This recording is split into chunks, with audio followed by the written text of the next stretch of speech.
Hammani oldida sana javobingni berdim. Nima?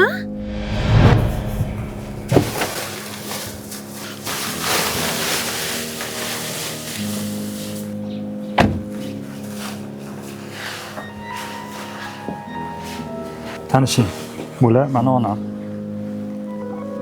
Nima? Farhod aka oyiz nogironmilar? Alloh sinov kelib, shunaqa bo'lib qoldi. Farhod aka, men nogiron ayolga qarab umrim o'tishini xohlamayman. Meni o'zimga yarasha orzu-havaslarim bor. To'ydan keyin alohida yashaymiz. Mayli, lekin onamchi? Onam kim bilan yashaydi? Farhod aka, nogironlik uylari bor. Bizdan ham yaxshi qarashadi. Sharoitlari juda ham yaxshi. To'ydan keyin tez-tez borib xabar olib turamiz.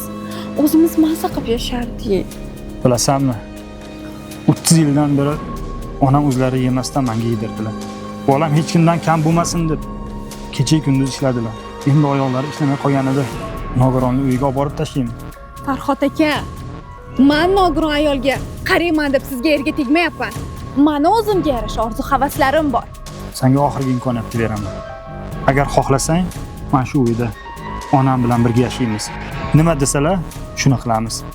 Agar xohlamasang, Nima xohlamasam? hammani guvohligida sana javobingni berdim. Nima? To'y bo'lmaydi, qarochi.